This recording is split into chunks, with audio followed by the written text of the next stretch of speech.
Welcome to the First Things First podcast. And first things first, we need you to subscribe and leave comments, letting us know what you think of the show. We're listening. I'm Nick Wright, joined by two of my favorite people, Jenna Wolfe, Cris Carter. Now, let's get the show started.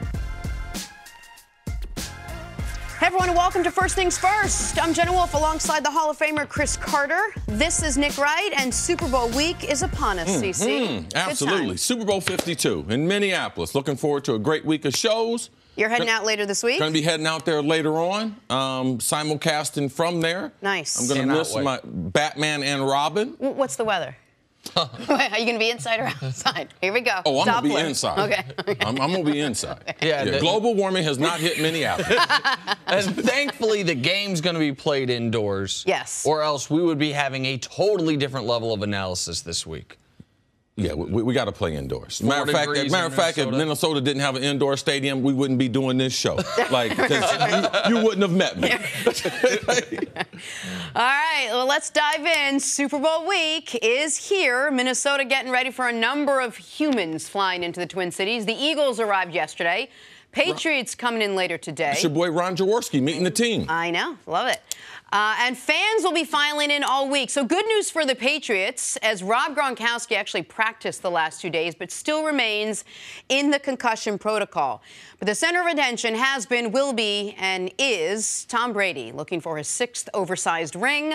He spoke about the importance of playing in the Super Bowl. I've never taken anything like this for granted, and I think we're all very fortunate to be in this game. It's a lot of hard work to get here. It's exciting for us as players, coaches, for our families, for our friends. And, what makes it great is when you go down there and you play great. So being a part of a couple of these losses, those are pretty tough to swallow. But I think you realize how much effort you have to put in to prepare. It's a very unique environment, unique game. And you have to be at your best. But in order to do that, you have to prepare as well as you possibly can. All right, so you see, given the season that the Patriots have had, the way that Tom Brady started off, all the injuries this team has had, the stitches, all of it on his hand, would winning the Super Bowl be his most impressive accomplishment at this point? I don't think so. I mean, it's nice at 40, but Tom Brady's already a made man with 5 Super Bowls. It is hard to top off on the field and off the field what Tom Brady did last year. Tom Brady could have walked off last year into the sunset and realized, wow, this is like a Hollywood ending to a script. Because not that we forgot how the season began, Tom Brady was suspended last season to start the season. And now we know through personally, his family, his mother, was going through some hard times, wasn't able to watch him play, was able to be at the Super Bowl, down 28-3 in the Super Bowl to be able to get his 5th Super Bowl. So those things right there, it's hard to go beyond that. Now, it is nice to see how he's adding to history at 40, getting his team to a 13-3 season, the #1 seed, and now playing in his 8th Super Bowl. That's all just icing on the cake for me. But last year, it's hard to top what he went through from an emotional standpoint, from a physical standpoint, and being removed from the team by the NFL. I know it's important to Tom because I've been watching the Tom versus Time.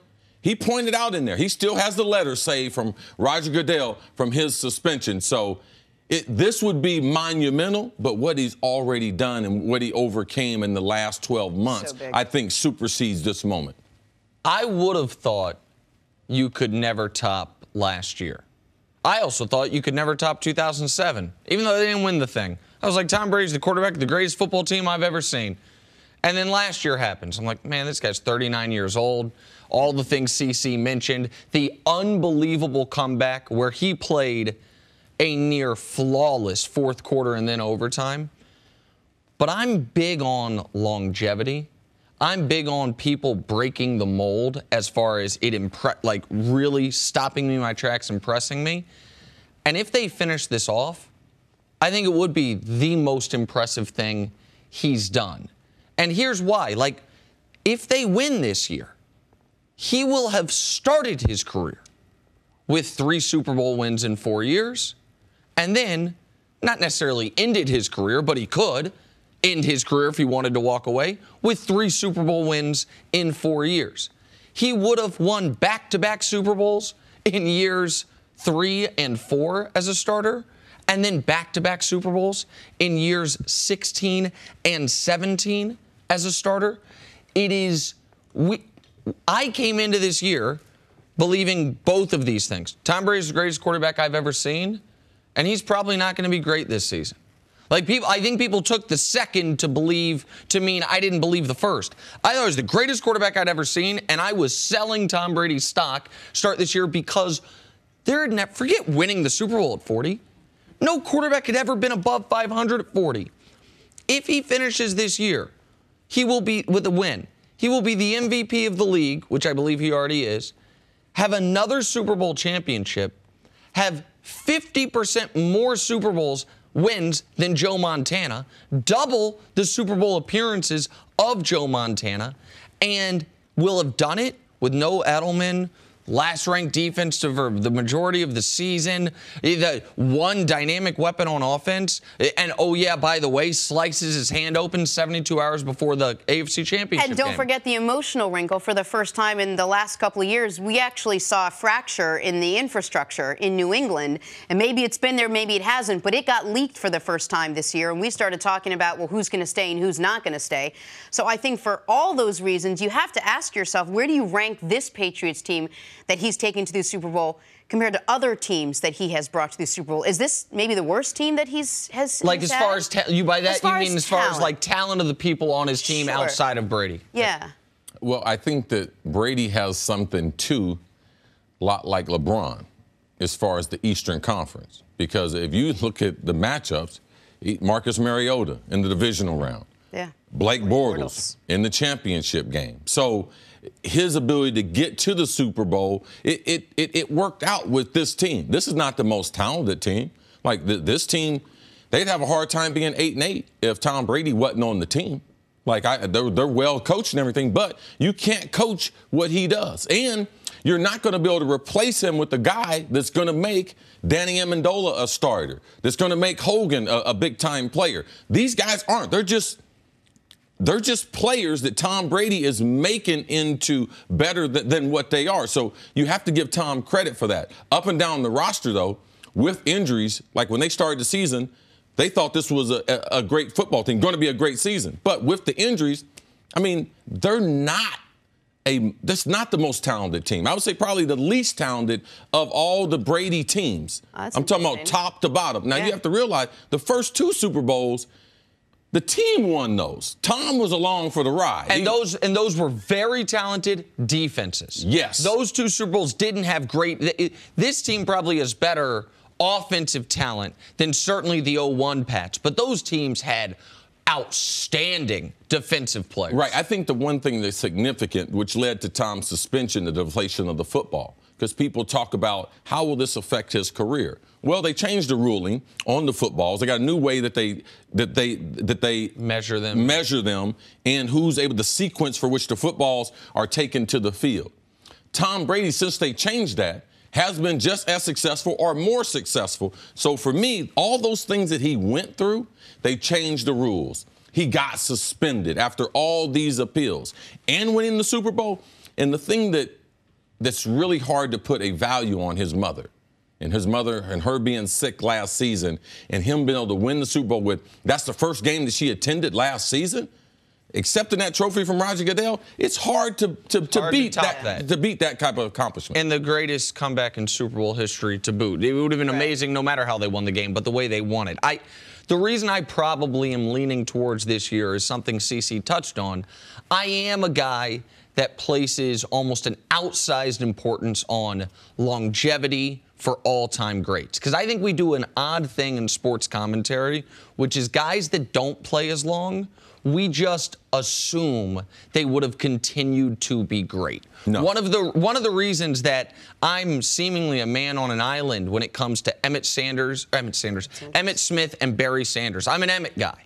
And people were like, oh, well, Barry walked away early. I don't know what Barry would have looked like if he would have kept playing. Right. It's the same thing with Calvin Johnson. Calvin Johnson, another example. People were like, oh, Calvin Johnson could have had all the maybe. So I'm an Emmitt over Barry guy. I'm a Kobe over Shaq guy because of the longevity. It's one of the reasons I'm a LeBron over Jordan guy. So for Brady to be what he did at age 39 was unprecedented. For him to somehow duplicate that or be on the cusp of duplicating that, right. it is so remarkable to me, and he keeps setting standards that I think are going to be unapproachable. Like, as I mentioned, that Montana went to 4 Super Bowls. He's now been to 8. Are we ever going to see another quarterback go to 5 Super Bowls when No. Brady's been to 8? No. He could win 6. Cece said the other day, you think he's going to win 7. Yes, I think he'll win 2. I think. Yes. We ever going to see? I'm not coming up with my prediction yet, but I think he's going to have 2 more trophies.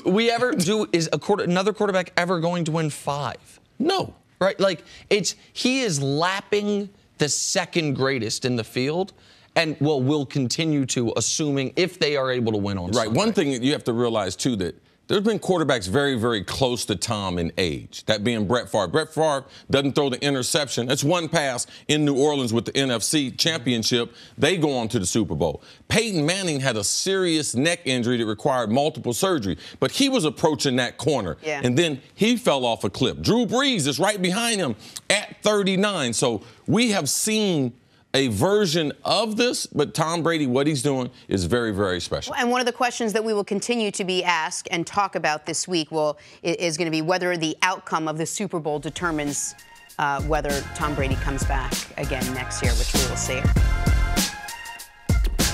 Welcome back to First Things First. Joining us now is Super Bowl champ Cris Canny, someone who knows a little something about the Super Bowl. How's it going, Just a Chris? little something, Just a little something. I'm sorry, I don't have my sunglasses on. I got the bling on this week. You know, it's Super Bowl week. Man, forget the Super Bowl. I don't have no Super Bowl ring, but I know you got my shoes on. Talking about the shoes? The Mine wear the exact same shoes. Hey, listen, CC.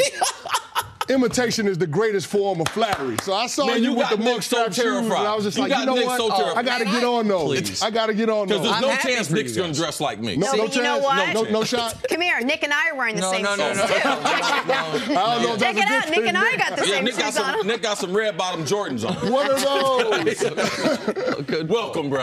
Good to see you. Good to see you. Good to see you, man. Awesome. All right, it is Super Bowl week, and for the players involved, a chance to get asked literally every question about everything from just about everyone. Am I right, Cris Canny? You're absolutely right, Jenna. Besides pregame rituals and superstitions, in-game matchups will be highlighted amongst those questions, mainly Tom Brady's potent offense against that stingy Eagles defense, the one that allowed just 17 points in 2 playoff games combined.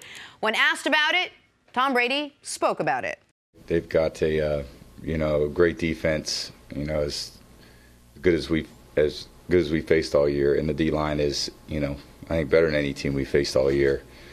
Fletcher Cox is a, incredible player, but they're all really talented. They all play well together. I think they got a great scheme. Mixes in well with their coverages and what they do.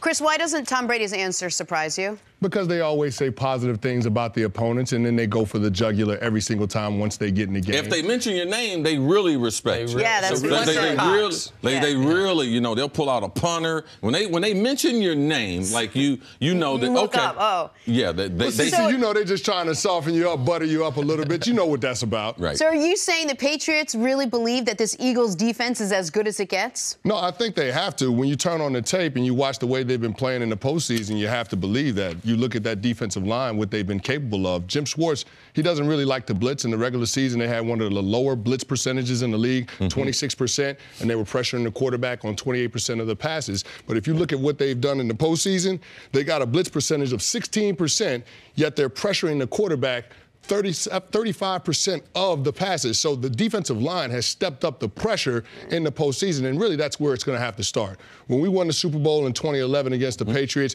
we had 8 quarterback hits in this game. I think the Philadelphia Eagles defensive line is going to have to live in that range if they're going to have a chance at being competitive in this ball game. During the playoffs, 19 quarterback hits.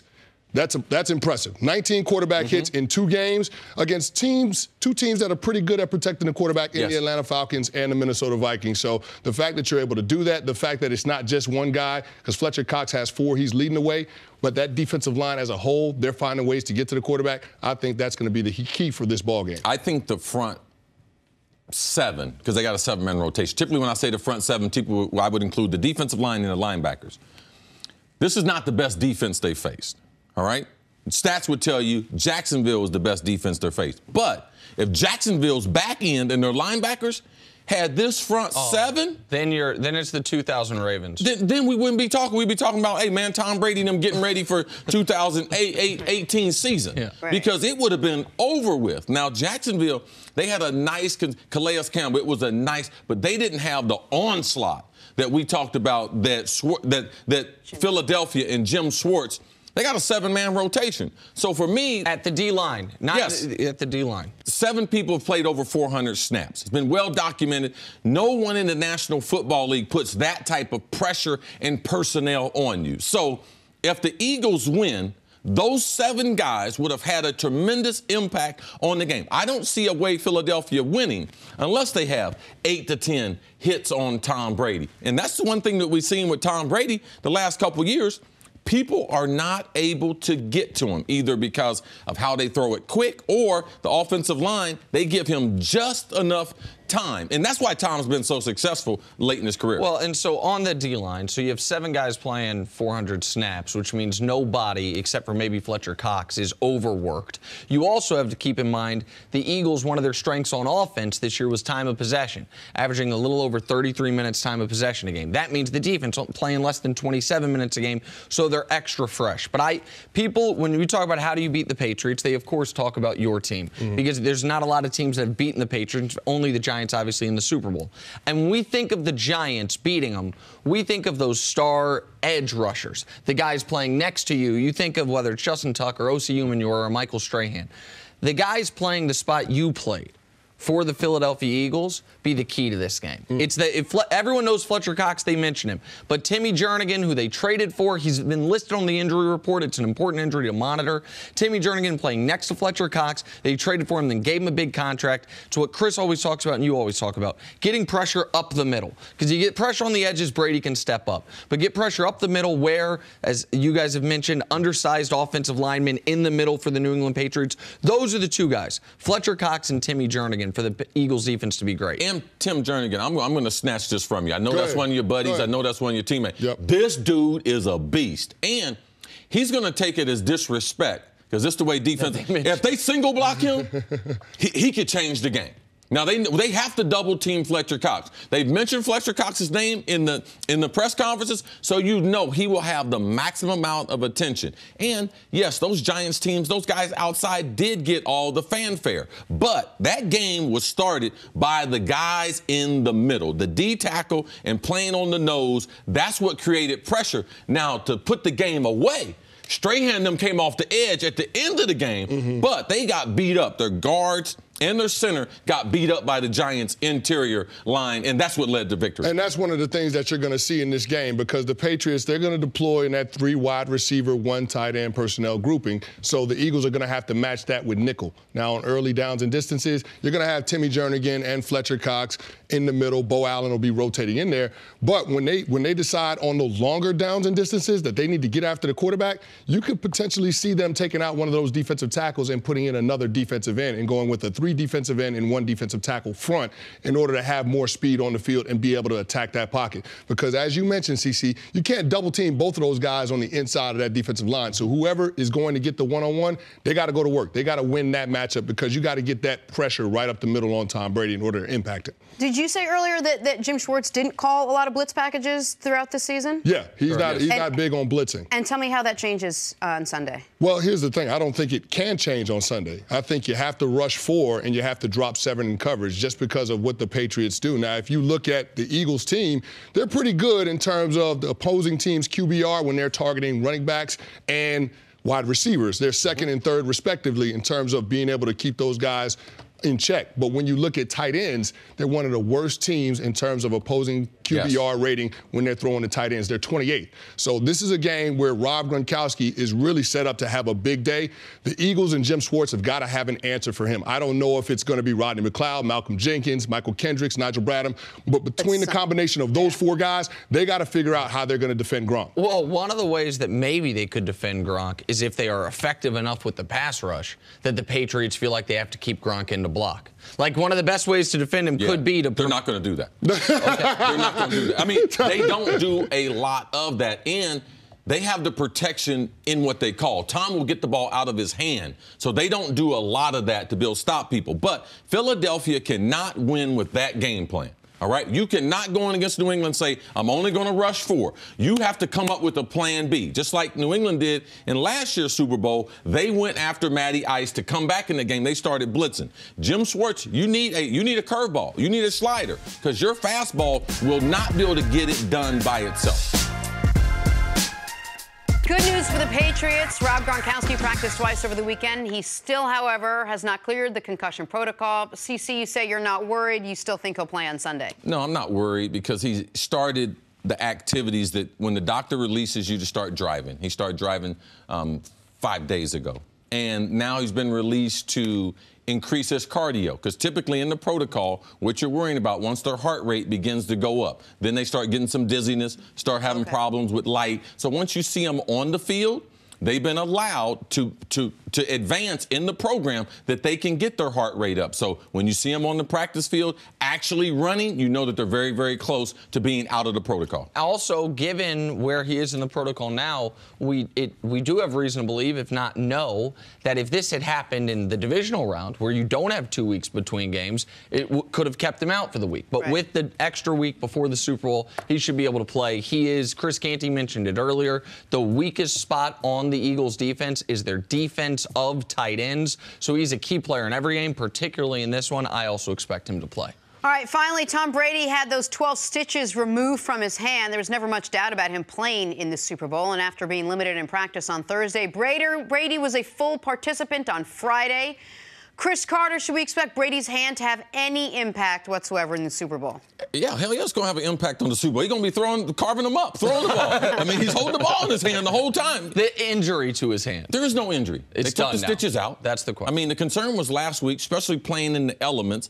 And after I saw him warming up, and then Tony Romo did a great job of talking about how he went to the practice facility and was throwing the ball for over an hour, even before he came out and did his traditional warm-up. So it lets you know that he felt comfortable enough to be able to throw the ball that much. Because I thought the hand, if it had been closer to the top of the thumb, then I thought he might have a problem of potentially reopening the stitching. But it wasn't. It was closer to the bottom of the thumb and the palm of the hand. So when you actually are throwing a football, the top part of your thumb is on the ball. His hand is cut down here, so it was above where he was really gripping and releasing the ball. And when you throw the ball, your thumb, the top part, and your index finger throw the ball like that. So, no, I don't expect it to play a role in the Super Bowl. And in last week's game, after I saw him throwing, what I was more concerned about, could he reopen it when he landed? When he landed, and that's why they were very cautious with him at practice last week, was while the way CC describes it, he wasn't going to reopen it by throwing the ball. If he bangs his hand on another player's helmet again, if he falls down, if it reopens, you then start the process over. Right. Also, you have to watch the skin that's on your hand. It's like the skin on your feet. It's very, very tender, and it's slow to heal, one of the slowest healing parts of your body, so it takes some time. So the fact that those stitches are removed, he now can practice fully, which is something he obviously wants to do. Football, golf, skin expert. Football, golf, skin expert. Weather. Don't forget weather. Yeah, I use it when I have to. Doppler. Full disclosure, Doppler I'm really bad and squeamish with that kind of stuff. Just stitches, Jen? Just Remind me to tell you the story about when the doctor left a stitch in my arm. I realize now as soon as I said it. Didn't someone tell you that? To the other side of this one Eagle we haven't discussed in a while. They couldn't get it. Somebody couldn't hold his bag. Come on. We haven't talked about Carson Wentz. This is ridiculous. He was the talk of the league and among the enemies. It's like limping down the stairs. He's got a boot on. He's still limping, holding that thing. Yeah. That's why he's limping. He's got a boot on. Jenna said someone should hold his bag, but go ahead, Jenna. He's among the MVP leaders when he went down with an ACL tear in Week 14. Let's watch it again, how he's struggling with the bag. And watching from the sideline hasn't always been easy on the second-year quarterback. Take a listen. There's that part of me, that human element that wants to be out there, without a doubt. As a competitor, I kind of set out with that and with this goal in mind to get here, and not only to get here but to win this thing. And obviously it looks different for me, but the team is still plugging along, and I couldn't be happier for them. All right, what would it mean, CC, for Wentz if the Eagles win the Super Bowl without him? That would mean a lot more pressure on him the rest of his career. If they win the Super Bowl with Nick Foles, yeah, they got most of those wins with Carson Wentz, but the type of pressure and you have to realize what the Philly fan base, it's not no normal fan base now. I mean, the word fan comes from the derivative of the word fanatic. In Philadelphia, they got that thing on spades. All right? That's what they do. So I believe it would be harder for him if he doesn't. It was just like Phil Simms winning the Super Bowl with the Giants. If Hostetler had won that Super Bowl and Phil Simms hadn't won a Super Bowl, what would Phil Simms' career be? If people don't know, so Phil Simms won the Super Bowl for the Giants in '86. Then in '90, Simms got hurt and Hostetler came in and won it. But Simms already had won a Super Bowl with the team, if people don't remember the history of it. I just believe it's a lot more pressure put on him. I would like the organization to win. But for Carson Wentz in particular, it's not beneficial if the Eagles do win without him. I'm going to take it a step further, and I don't know if you're going to like this, CC, but I would feel like if I'm the Eagles, given exactly what Cris said, that if Carson Wentz is healthy, which we don't know if he will be, but if he's healthy by training camp, I would have Nick Foles on the trade market. I wouldn't want Carson Wentz coming off an ACL, having the guy sitting behind him be the first quarterback to ever win a Super Bowl in the city. I understand. Now, you also, by the way, could probably get a lot for him if he does win the Super Bowl. But I think when Carson Wentz is the future of your franchise quarterback, the guy that was looking like the league MVP, to all of a sudden have the next game he plays, have the backup quarterback maybe be the most popular Eagle of all time, I think that's unfair. Even if they win, Carson Wentz will not be the most popular. No, Nick Foles. Nick Foles. Okay. Nick Foles will not be the most popular, even if they win. They will find some other narrative, but it also, Howie Roseman, it speaks to the type of team he put on the field. It speaks to Doug Peterson, the type of coach that he is. The defense, we talk about Schwartz and that 7-man rotation. We will deflect from Nick Foles. Nick Foles played amazing last week, over 300 yards passing, but we gave a lot of credit to other people along the way. So I don't think it would be that extreme.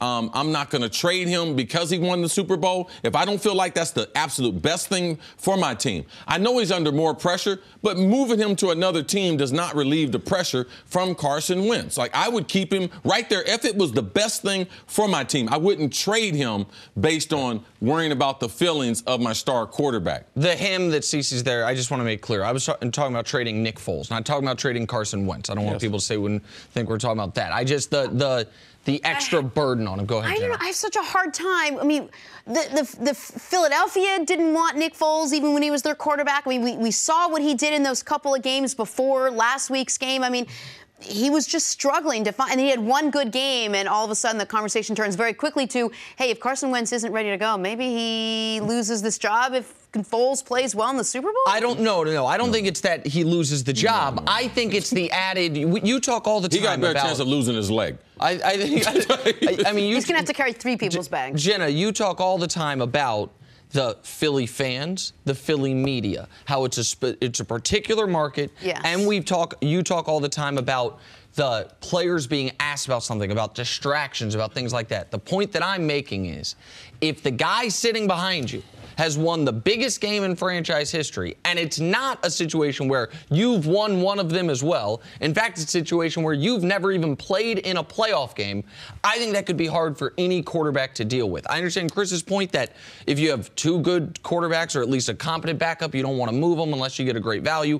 I get all of that. I just think it's a lot of added pressure, as you mentioned. If it's not added pressure with a guy being there that's not as talented as you. I mean, these NFL players, they don't think like that.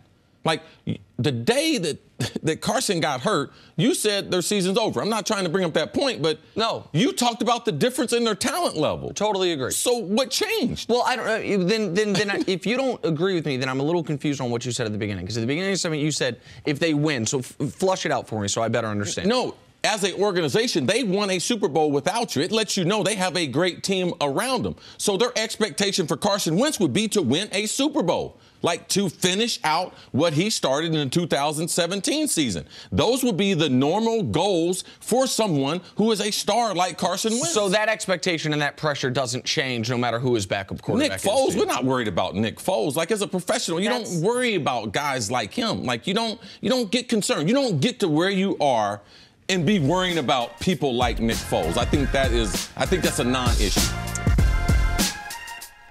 Back here on First Things First and the controversy surrounding Michigan State. ESPN published a report of a, quote, pattern of widespread denial, inaction, and information suppression surrounding sexual assault within the athletics program at MSU, as well as on the campus as a whole. The report shed light on rape accusations and charges of violence against women by former basketball players and a graduate assistant. It goes on to detail at least 16 football players accused of sexual assault or violence against women. Both football coach Mark D'Antonio and basketball coach Tom Izzo say they have no plans of stepping down from their positions. This in the wake of the university being caught up in the gymnastics scandal surrounding former Michigan State doctor Larry Nassar. This is a conversation to be had, and I'm going to kick the conversation off. Start it this way. I don't believe we can talk about this in broad terms. I don't think we can say sexual harassment and sexual allegation is a vague thing that's just sort of sweeping the nation. I think we have to get into specifics, which is why I'm glad that we are talking about MSU, for example, this morning. This is happening to specific people. This is happening to our sisters and our mothers and people we know and people we care about. And nothing changes if nothing changes. That's just what this has come down to, and that means accountability. Somebody or a group of people have to be held accountable, or nothing changes, or this is just a conversation that keeps going on, or these are just allegations that we keep hearing about. And until someone is held responsible, this is just a continuing and ongoing conversation. And I don't care how successful your organization is, how much money the university is making, how many awards or accolades or, how big things have gotten. It does not justify this happening one time, just one instance of it. And I do understand that people will say, well, this is bad for business. Well, it doesn't matter at this point, and we've gotten to the point where it really can't matter. And let's not forget that in addition to the allegations against the former players at MSU, Michigan State University harbored the single worst sexual abuser in the history of this country in Larry Nassar. They let him stay there, knowing there were reports out against him. And they let him continue to do what he did until very recently. And I wouldn't be surprised if this is something that is happening at other universities, other big universities across the country today. Cece. Well, of course not. Baylor. It happened to Baylor last year. So we shouldn't be shocked. We had Baylor 2017. We got Michigan State 2018. We see through corporate America with the Me Too, I have to be honest. I'm very, very happy because a day of reckoning is coming, not only for young people, but for women. At some point, we have to decide that women are a valuable asset to our society. And I'm really disappointed in parents, in educators, and in coaches of what they're put here to do. As a parent, God trusted me with 2 kids, and the least thing that I could do is listen to them. So to have these kids report these things to their parents, and their parents dispute the children and what they're telling them. It's not like kids just make up stuff like this. So when are we going to support our kids? When are we going to support our women? When is enough enough? And to me, I'm very, very happy there's a day of reckoning coming, also as far as corporate America. And you could believe that every day thousands of men wake up and they are terrified if their name is going to be released as finally being involved in this. And I just think that we have to realize what's going on. And we have just become so cavalier about sexual assault and how we're going to treat women, and we're the kids telling the truth. That to me, I'm glad that these things are happening. I believe they should be unveiled. I believe that the people should be penalized. But even after that, what are we personally going to do? What are you going to do? What are you going to do? What am I going to do? And for me, it's been about being a great role model, setting a great example for my son and my daughter, but also listening to them enough that they would have my ear. But I'm really disappointed when the kids cried out for help, and that being either to professors, either to their teammates, and especially to their parents, that the parents didn't come running to try to help out their kids, and instead of validating their stories, they actually didn't believe them at all. So I'm glad something is happening. I believe this is just the beginning of the correction, not only from a business standpoint, because there's still companies out there that are hiding people that have sexually assaulted people for years and gotten away with it. There's still sports programs hiding people that have gotten away with this for years. And enough is enough. And you mentioned the parties that victims went to for help and didn't receive it. And one that went on stage was the police. And this is really, really tough. Like, I walk around with like all this privilege, right? It's like straight white male privilege. And I'm very aware of the white part of it. I'm very aware of the orientation part of it. I think I've done for a long time a very bad job of being aware of the benefits and advantages that come along with being a guy. Over the last 6 months, I've tried to do a better job of talking to women close to me, some of the closest women in the world to me. And the number of them that either had dealt with a violent sexual assault or a very close call outnumbers the ones who said, no, I've never had to deal with it.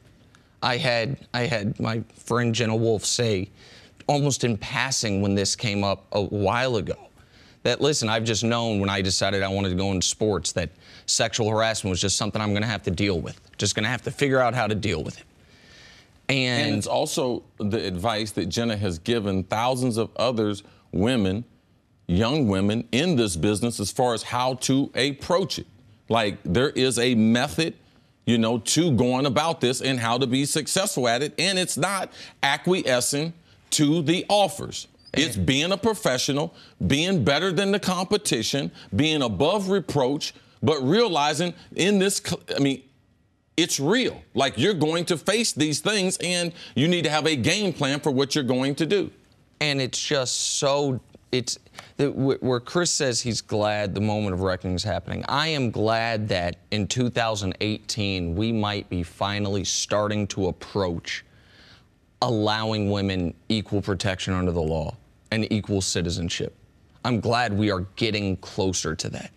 Where I'm disgusted and disheartened is, I understand right now, and for very good reason, we are focused on Michigan State, but it feels to me, when I watch this from outside of sports, as the world as a whole, that wherever we shine the spotlight, what we find is some horrible male actors acting as predators, and people in positions of power enabling or allowing for reasons that are beyond my comprehension. And Cris brings up the parents. Like, I'm a parent. I don't know what you do if your kid comes to you and says something happened to me. Because I think as a parent, you want to believe that it didn't happen. Yeah, I know exactly what we're supposed to do. We see too many examples of what not to do. We call the police, all right, and we start an investigation, all right? It's time for us to stop listening to people that are crying out for help. And it starts... Start listening. You said stop. Start listening to people that are crying out for help. And like, everyone is reading all this information, everyone's seeing anything, but who's actually going to do anything? And the way that you can have an impact is in your circle. Like, with my kids, with the kids who I'm role models for, the kids who I teach. Like, I hope that I've been an example of how a man should act in all these different situations. And I believe that that's at the beginning of it as parents. Now, we're not responsible for people being pedophiles and things like that. Of course. But if we're not going to listen to our kids, if we're not going to start listening to our kids after hearing some of the reports that we heard. Right. We also have to create a culture that allows women to be comfortable enough to say something and not fear that it's going to get swept under the rug or forgotten. I was full-blown harassed in my first job in this business, and I was terrified. I had worked so hard to land my first job that I felt that if I said anything to anyone, and this was by my boss, that if I said anything to anyone, that it was going to somehow deter me from moving forward. I believed that. I'm telling you now, as someone who I can't even believe that I thought it then. It was something I truly, truly believed back then. It affected me to a point where I didn't know if I should stay in the business or not. I plowed through and I moved on, and I was very successful, and I was very lucky, and I met with other instances of it. But to this day, I think back on how things would have changed if I felt comfortable enough to say something to someone as a young person just starting out in this business. And I fully understand that when the culture is not created, where there's an open conversation, where people are allowed to say something not just to their parents, but to anyone, that they will be met with someone who will listen. And that they'll be believed. And they will be believed. That's why I brought up the police, because it seems like in a lot of these instances, if a woman brings forward allegations, she is the one that is then investigated, so that they will be believed. And then for women that aren't dealing with felony assault, but are dealing with a level of harassment that might not be a criminality, but is improper in the workplace, that they will not be expected to deal with it because that's part of the job. Right. That we almost have glorified, like if you watch the show Mad Men, like the era of like guys drinking at work and then just slapping the secretary on the behind, and just that's like a wink and a nod. And the idea that it's just like, oh, you work in the food service industry. Well, obviously that's so going to. Sure. Oh, okay. Locker well, rooms, you work in Congress. Well, listen, you're gonna. And what's so scary to me is what we're yet to see is a really high-profile person in an industry have the spotlight shined on them, and then they're the only one. It's like, oh, one morning news anchor. So then it's every network. Oh, one congressperson. Then it's a half dozen. One Hollywood executive. Then it's a third of Hollywood. It seems to be rampant everywhere. I think it's a societal question that we, as a society, what are we going to continue to accept? You know, 9/11 happened. We made some drastic changes. You know what we said? Our theme then? If you see something, say something. Now, what's wrong with that as far as sexual predators, sexual assault? Like, what's wrong with that? If you see something, you should say something. If you're being violated as a kid, I hope you can find someone that has an ear to hear your voice. And I'm so happy that the day of reckoning is coming. And there's a bunch of people out there now still hiding people that have sexually assaulted people and still covering stuff up. And God, I so hope that you are revealed and brought out into the light, which everyone else, so that we can all learn, so that we can get better as a society. Because that's really the problem. Right. We don't listen to our kids. We don't take women seriously. And as a man in this society, I'm not proud. Because in all these situations, there was a man or men that could have stood up and said something. And when a man stands up and says something, it's different than anyone else. But we're not doing that.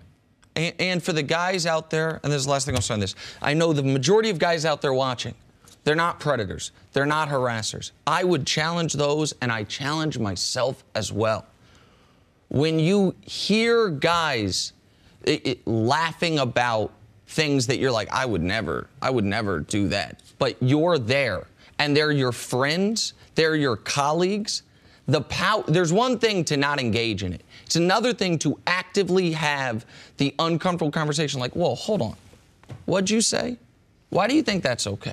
Like, it's tough. It's tough as guys it's easier to just be like, I don't want to hang out with him anymore. And to me, it's criminal the other way. All right? It's criminal. Like, we've seen enough. See something, you should say something. I will end this the way we started it. Nothing changes if nothing changes. And we are starting to see that, and it's going to be a long time before we get to even close to the end of it. But the last couple months have set the stage for what is to come. We will leave it there for now. New topic, Cavs problems, they're all fixed. Phew, that was close. Okay, maybe not fixed, but Cleveland did win 2 games in a row over the weekend. First time the Cavs have won consecutive games since mid-December. December 17th, exactly. Nice. Last night, LeBron dominated in the fourth quarter, finishing with 25 points, 8 rebounds, 14 assists. Here he is talking about the win after the game. You know, for the most part, throughout 48 minutes, I think this was one of the best games that we've had, you know, obviously as of late. Every game is something to build on. I think tonight was another positive note of that. I know it feels like a major league when who's the skipper says, no, that 2 games in a row, that's a winning streak. That's what it feels like right now. So we'll take what we can get. Well, I'm sure that they will at this point. They needed that. But is this a turning point, or is this just 2 games that they won? It's a good sign, but it is not a turning point. J.R. Smith, who had been the least productive starting 2-guard in the league, was 11 of 20 from 3 in these 2 games. I don't want to simplify it to just one player from being terrible to being amazing, but that helped a lot. LeBron, after being in, I would say, about a 2-week funk in these 2 games, gave you 26, 9, and 13 a night, despite the fact that in the first game of this 2-game winning streak, he had nearly a dozen turnovers. So LeBron's playing at a higher level. They also, it seemed to me that Jay Crowder being moved out of the starting lineup was a bit of a system shock for players on the team not named Jay Crowder. You saw Tristan Thompson playing with more energy. Stepped it up. JR, I don't know that he was playing with more energy, but he seemed to be playing a smarter brand of basketball. But I won't believe the Cavs have reached a turning point until either they make a major trade or Isiah Thomas starts looking full-time like an NBA player. I forgot who put this on Twitter, but it was a smart comment. They said, man, there have been moments this season where Isiah Thomas just looks like a really short guy trying to play in the NBA. Where he's going into the lane, jumping, not knowing what he's going to do with the ball. And he had a good 3rd quarter in the game last night. And that's really all you can take from Isiah Thomas in this 2-game winning streak. So I won't believe it's a turning point until he starts looking anything close to what he was last year. But it's a good thing. If they had changed the lineup and then lost these 2 games, then you're really flailing. So it was a good step in the right direction. Right. How many games has Isiah been back? 10. Okay, there you go. Now, I think that we forget Cleveland went back to Boston and said that we need more in the trade because he's hurt. His injury is more significant than what we thought. So now we're in the season. He's playing. We forgot about his injury. We forgot he had a horrific hip injury that as a small player, when you're small in the NBA, either you got to have an unbelievable jump shot, you also have to have unbelievable dribbling skills, but also at the end of the day, you still have to be able to finish around the rim. He's got a hip injury he's coming back from. He's only played 10 games. His legs aren't under him yet. We watch him and you see him out there okay, he's starting. We have this optimism that he came back early, but we forget that he was injured. His legs are not under. Watch him in the pick and roll. Watch how many times he hits the floor when he's playing defense or playing offense. So it's an inordinate amount of time that an NBA, an all-NBA player is on the floor, and a lot of that is because his legs aren't under him yet. That will still take until after the All-Star break. So I believe he will get better. But if Isiah is not, say, a big 3, the Cavs got no chance. All right? Because right now they got 1 star, and they got Kevin Love and IT. Kevin Love is not playing all-star level, and IT is not anywhere near where he should be as a player. Now, time will take care of that. Is this the answer? Is this the turning point? No, Detroit stinks. They lost 7 straight games.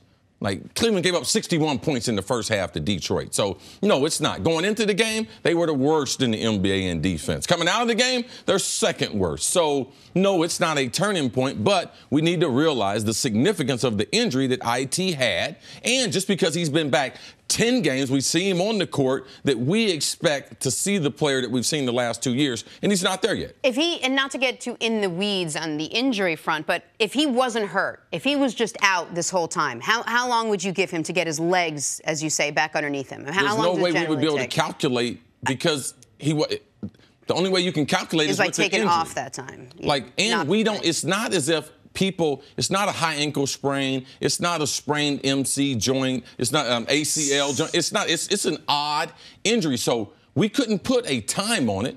The fact is he's been injured. Right. We can't change that. If he hadn't been injured, if he were suspended for the first 40 games of the year, I would be much more confident because I would look at him and say, okay, he's just out of shape, out of rhythm, all of those things.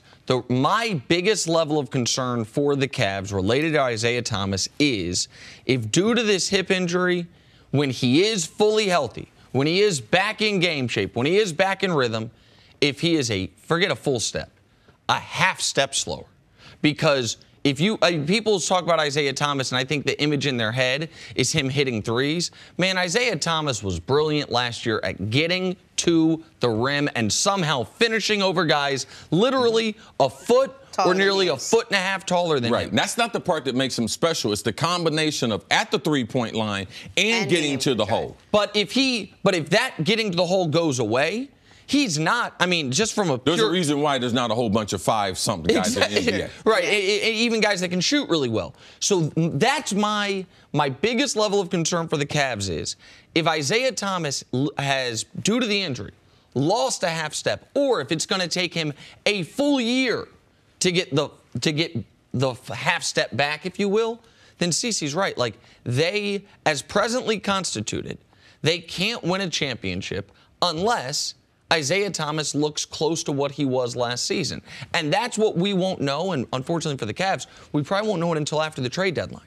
They only have 5 games between now and the trade deadline. Like, they're not going to be able to find out if he's going to be fully healthy until their roster is set in stone. Last thing, 10 games doesn't seem like a lot, especially when you're coming off the injury he's had, not having the legs underneath him. 10 games seems like the smallest of small samplings. So why, even though we all know this, are we throwing out things like they might have to trade him or we have to figure out a way to make this work? If we all know that it's a short amount of time, I mean, why are we not giving this a little more time to Because this could be breathe? LeBron's last season in Cleveland. I understand, but didn't we all assume it was going to take him growing pains, games and games, a couple weeks? We didn't know when he was going to come back. Like, we didn't know. Cleveland knew that the last 3 years they've made moves. So us suggesting that they're going to make another move is just based on what we've seen, and they're not as talented as Golden State. Right. The reason why we're not staying pat because we see what's going on in the West. We know Golden State is out there. The whole league has a bit of Golden State derangement syndrome, and it's well-founded. Welcome back to First Things First. Joining us now is Cris Broussard. We only bring on guests whose first name are Cris or whose show anchor is Cris. That is just the lane that we are driving in. So welcome. You're going to fit in just right here. In case we have to make an alignment change, it'd be Cris and Cris. We're trying to make Cycle sure we get it right. Cris and Cris. There's another way to look at that, but that's fine. Just go ahead. Nick loves that. So far, A+ for us. All right, other Cris. LeBron James and the Cavs beat the Pacers on Friday and the Pistons on Sunday. This marks their first winning streak of 2018. But not all is well in Cleveland. Isiah Thomas still struggling. Shooting less than 40% from the field, he's also reportedly at the center of some of the Cavs' drama. Spoke about his role on Saturday. Take a listen. Has anyone in the organization approached you about shot selection, about your shot selection? No. It hasn't been a topic. What do you think about that? I've had people in that locker room kind of wondered about. Ooh. I can't tell you who. And it's like that. I'm just. I mean, if they worried about my shot selection, they must not seen me play the last few years. Like, that's all I can say about that. If somebody's worried about that, what did you trade me here for? To not shoot, to not find my rhythm, to not be Isiah Thomas, because I can't be anybody else. So whoever's saying that, I mean, I don't know what I'm here for if I'm not here to score the ball and make plays after being off 7 months. He's honest, and you got to appreciate that. Yes. What do you think here, Cris? Could Isiah Thomas is he ever going to fit in with LeBron and the Cavs? I was going to say, on one level, I love Isiah. I love his, like you said, his honesty, his cockiness. Bravado. For 5'9" to play in the NBA, you have to be that way. On the other hand, he's got to have somewhat of an edit button. You know, I mean, he's already called the way they're playing unacceptable. He said Boston played a lot harder. Now he's saying, you know, he's called out Kevin Love. He said he didn't quite call him out, but whatever the case. I just basically asked him, where were you during the game? Loudly. Yeah, none of your business. Exactly. You should have been worried about the stuff on the court. So that's number one. He's got to dial that back a little. I don't know if he can, but he's got to try. On the court, yesterday was a good sign on the one hand because Ty Lue did something smart. After they started together, he basically played LeBron and Isiah at different times, which was great. You know, kind of like Houston does at times with Harden and Chris Paul. And in the third quarter, and also Golden State with Durant and Steph. Trying to make sure one of them is still on the court. Exactly. It's smart. Third quarter, Isiah had 10 points. Right. Big stretch for them. And I got to admit, I thought what Ty Lue did in the fourth quarter was the right thing to do. They are at their best. You're not going to do it all the time, but when LeBron's at the point. Because then you can have Jeff Green and Jay Crowder, and that's your best defensive lineup, and other guys. If people didn't see it, in the fourth quarter, it was LeBron and reserves. And they ended up getting out to it. They started well. Tristan went to Ty Lue and said, don't put us back in. Stick with them. They did end up putting in Kevin Love late in the fourth, but aside from that, they didn't make a lineup change. So Isiah Thomas, I don't think the plan going into the fourth was for Isiah Thomas to not play in the fourth quarter, but he ended up not playing in the fourth quarter because they were going so well. If people didn't see the game. And the thing it was a contested game. For people, they might see the score and not realize that. It was a good game. Yes. It was close until the fourth, until midway through the fourth. The challenge is Isiah Thomas was essentially playing Dwayne Wade's role yesterday. You know, he had that second unit to himself. Okay. He could do whatever he wanted.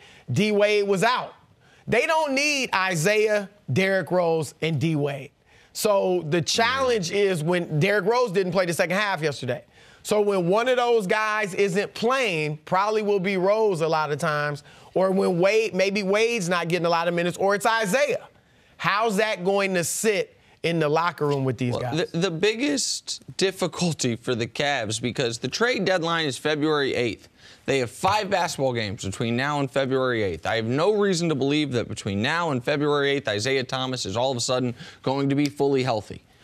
They are not going to get to see what the healthy version, as healthy as he's going to get this year, of Isiah Thomas looks like with LeBron until the roster is locked. Like Kemba Walker is out there. There are moves that could be made where Isiah Thomas would have a surprisingly short stint in Cleveland. But they would be selling so low on their big piece they got for Kyrie. I don't think they want to do that. But they're not going to get the information necessary to figure out, is it worth selling low on Isiah Thomas?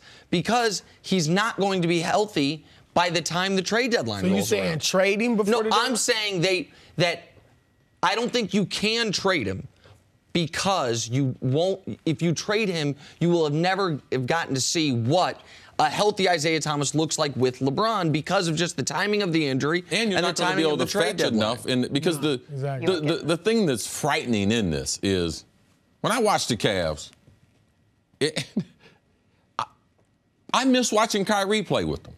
I mean, they are not the offensive team. Isiah is not Kyrie. And watching Kyrie play on Saturday against Golden State and then watching the Cavs on Sunday, it's not nearly the same. I don't think it's even a conversation as far as trading Isiah because they're not going to be able to get anything for him as far as what a player like him would be worth if he was healthy. And I think it would be admitting a failure in the Kyrie trade. I think if they could get, and I don't think they can, a Kemba Walker, I think you do that in a minute. I think they would do it. Because Kemba Walker he's got a great contract. Isiah's in the last year of his contract. And see, that's part of the problem, too, with trading Isiah, and I don't think they will. He only makes $6 million a year. You have to include. So you're not going to get much you have to for include him. like Shumpert, and you have to include a draft pick. Like it's a lot. It would be. But the point that I'm making is, I think the Cavs would consider doing that if they knew, if Isiah were healthy and not gelling with LeBron, then they might be like, we have to make a move. Right now, they can attribute all the struggles to the lack of health for Isiah Thomas. I think the real concern for Cleveland is not when will Isiah be healthy. I think the real concern for Cleveland is once he's healthy, does he fit with LeBron? That's the question because of the role he played. You mentioned they're at their best when LeBron plays point guard. They're at the best when he's running the show. That's the role IT played in Boston, and that's information they won't be able to get until after the deadline. And how much time do you give them to figure that out? Well, I mean, he's not going to get traded. Yes, you got the whole season. They got the rest of the regular season. They're going to qualify for the playoffs, so you have the whole regular season exactly as a preseason to be able to get ready for the postseason. The thing I'm concerned about, and I know Nick won't be concerned about this, I'm concerned about the Cavs defensively. Like when they get in, if you watch the first half of the game. Detroit got every shot that they wanted to get. They drive to the bucket whenever they want to. So for me, I don't believe that's just going to change overnight. I know we say, oh, Cleveland, they play a lot better defense when you get close to the playoff. That was a whole different team. Like, this team is lethargic, lackadaisical. How could Detroit come into the game losing 7 games in a row? Cleveland gave up 61 points in the first half. So I'm concerned about those things. Those things are happening too much on a regular basis, which I think are a greater concern than Isiah Thomas. Well, and when Isaiah's out there, the defense is atrocious, giving up like 117 points every 100 possessions. Much better without him. They were good in the fourth quarter defensively. The question is, can they do that for 46, They decided not to do minutes. it for the first 3 quarters. That's my problem. But the one thing is, last year we say they were 22nd in the league in defense. They were 29th after the All-Star break, so and then they were third in the playoffs. It was the same thing after the All-Star break. They were 29th after the All-Star break, then they were third in the playoffs. I understand Isiah Thomas is a worse defender than Kyrie Irving. The reason I think they can turn it on is because that defense comes and goes with LeBron if he's going to play center field and if he's going to fix things for them. He is not doing that right now. I don't think LeBron can fix their defense. And why not turn it on when their offense isn't working? Why not turn it on now if they have the ability to turn it off? He's got 100 games to play in the year, and he needs to be able to average a triple-double in the finals for them to have any shot. He has paced himself quite well over the last decade. LeBron is why you think. Oh, my God. Like, LeBron could decide to turn it on in the defensive end. Like, well, that's literally exactly what happened last year. Last year, they were 29th after the All-Star break, and then in the postseason, what, did Kevin Love become a better defender than Kyrie? They were better than everyone in the East. Okay, but that's... I mean, by a large margin. But we're talking about their defense specifically. Yeah, they got 8 new players. Yeah, I think... So who we give them credit for the turnaround they had last year? Who we? I think they have a more talented defensive They're not team as close-knit. More talented this year? Defensively. With Jay Crowder there. Crowder will start with playing. With Dwayne like... Wade, who's playing very well defensively. What? That is a fact. Check any of the metrics. He's their best defender right now, Green Dwayne Wade. can be a good defender. Yes. So, I mean, we'll see. Can be. We'll see. Yeah. They all can, when they want to, they will. I'm going to hit a growth spurt. I'm going to be 7'2" next week. If you hit one last year, I would have believed it. Now that the NBA season is heating up, I wanted to talk about another podcast we do at Fox Sports, and that's Cris Broussard's In the Zone. Each week, Cris breaks down what's trending in the NBA and the biggest names in the league. Previous guests include Kareem Abdul-Jabbar, Shaq, John Wall, and myself. So if you love the NBA, make sure to subscribe to In the Zone wherever you get your podcasts. Tiger Woods finished 72 holes in the tournament for the first time in over 2 years. He finished 3 under par, 7 strokes behind the leader. He said he was pain-free throughout the weekend. CC, I hand it over to you. How impressed were you by Tiger's performance this weekend? Well, very impressed. He was under the gun, too, on Friday. He had to birdie 2 of the last 4 or 5 holes to be able to make the cut. The cut line was like 2 under, then it had drifted down. I'm a fanatic about golf. I love Tiger Woods, but I love golf. And for him to be able to do this, he took a calculated risk a year ago and to get his back fused. Now, he's had a number of surgeries, I think 14 total with all his injuries, but his back in particular, there's not a lot of people that have been successful after getting their back fused. So it was an aggressive approach.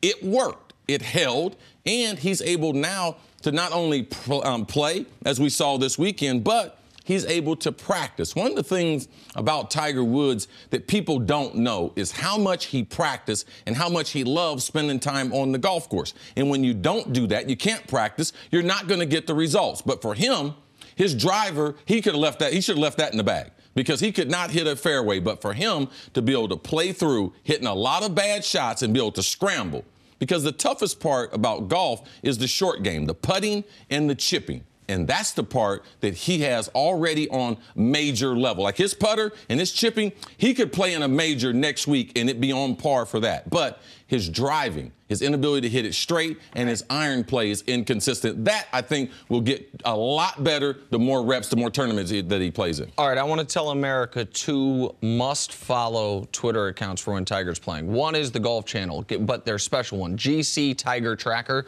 It's every stroke, every hole. The other one is... It was so cute yesterday, Jenna. This dude sends me a text. Cris, hey, man, do you know anything about Tiger Tracker? I told him, I didn't know. Listen, CC, I know how much he loves Tiger. He's like, I've watched walked in with Augusta 38 rounds, blah, blah, blah. But I see sometimes his technological capabilities are lacking, so I try to help him out. But the other Twitter account people need to follow is @ChrisCarter80 when Tiger is playing. Because, I think you are more excited watching this than 70% of the NFL games that I've sat with you and watched. So I want to ask you a question about the putting, because this was your big takeaway on Twitter. It was your big takeaway this morning. When you say his putting was major quality, so if I'm reading this correctly, if the driver gets in order, if he can start hitting fairways, which then lead to him hitting greens and regulations, his short game is the caliber of short game he would need to compete for a major. His short game meaning chipping and putting is always the best ever. People never, his chipping and putting, he is the best pressure putter ever. If he can get the ball in the fairway, you talking about terrified? You talking about mean mugging? Okay? Like, these golfers do not want to see Tiger Woods hitting the ball straight, because as you could see with the galleries that were following him this weekend, he wasn't in the lead. But, man, when he got to the top 20, he had the largest gallery of people following him. And I guarantee you the ratings will reflect Tiger Woods being back on the PGA Tour. Tiger needed to answer 3 questions for me going into this tournament. 1, could he play aggressive and pain-free, which he did. 2, could he make a cut for the first time since 2015? And 3, could he play with the best of the best? Could he go out there and compete with these players? And he answered all those questions. So for those reasons, I think, as you are, encouraged with Tiger Woods moving forward. All right. Golf Channel, call me up. One of those gallery members cost him a stroke.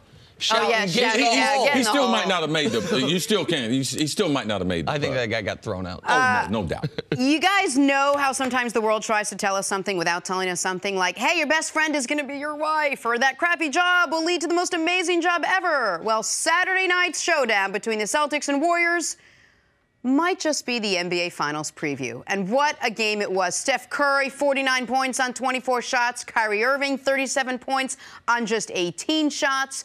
Warriors won this one. Listen to Steph Curry after the game. I mean, this is like a playoff type game, down to the wire, back and forth. So it prepares us for what it's going to be like in April, May, and June, and that's good preparation. So I like to say we send a message that we're still tough, we're still a team to beat, but a lot of work to do. You want to beat them, and that's what I try to echo to my team, and I know they feel the same way. To be considered the best, you got to beat the best, and that's what we try to do. Watching this game, you had to be able to feel there was like palpable energy with these two teams matching up. Do you think this could be an NBA Finals preview, CC? There's no doubt. Absolutely. These look like, well, now, East and West. Now, there might be someone else that might come out of the West, but the way they played, the intensity for which they played, the matchups, and if you look at the people that were on the court, it's not like in the playoffs one team's going to have another player. Right. Now, typically, our man Mannix said that Gordon Hayward's traveling with the team, like things like these are the players that we would be seeing in the postseason. So it was a great matchup. The intensity was definitely wrapped up, but also the skill level of what it required to get the ball in the hole and the intensity for which they were playing defense. It was an amazing regular season game. I enjoyed it. It was nice to see the Celtics were able to ramp it up, and it lets you know, man, Kyrie is the only guard really in the NBA, the point guard, that can match Steph bucket for bucket, move for move. And we've seen this in the finals, and Kyrie is very comfortable playing against Steph because even though they're on the court, Kyrie is being guarded by Klay more than he is Steph. Now, he has to guard Steph, so they do a lot of pick and roll, so you do see him, and you can see the motivation when they're on the court one to another. They definitely make the other person's game rise up. Steph was extraordinary, and Kyrie was nearly as good. Like, this was as good of a mano-a-mano, point guard on point guard matchup that we've seen, I think, in the NBA all year long. And Kyrie does seem to take his game to another level when he plays not only against the Warriors, but particularly in Oracle, on the road against the Warriors, which is why it's a shame we won't get to see him play again there until next season because the Celtics are not going to make the NBA Finals. Shocker. But this was a tremendous basketball game. The Warriors take them seriously. The Warriors absolutely, this was not a game where sometimes the Warriors get out they're down 10 early, and it's because they are not taking a game seriously. That's not what happened here. The Celtics played, I think, offensively as well as they could play in the first quarter. I think they were shooting 75% with a couple minutes left in the first quarter. And the Warriors were doing their best. Like, it wasn't because the Warriors were lackadaisical. The Celtics were just playing outstanding.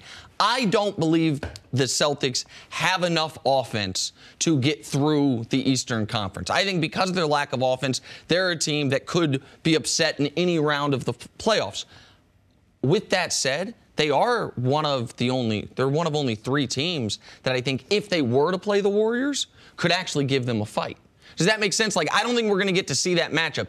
If we were to see that matchup, I think the Celtics could give them a fight because, as Cece mentioned, Kyrie, he doesn't neutralize Steph, but he comes about as close as any guard in the league does because he seems to just relish that matchup and take his game to a new level against Steph and in that building. The concern I have with the Eastern Conference is who can negate Kyrie? If he decides to be an offensive threat that he has been against the Warriors, if he decides to do that in the playoff, in the East, like, who's going to be able to stop him?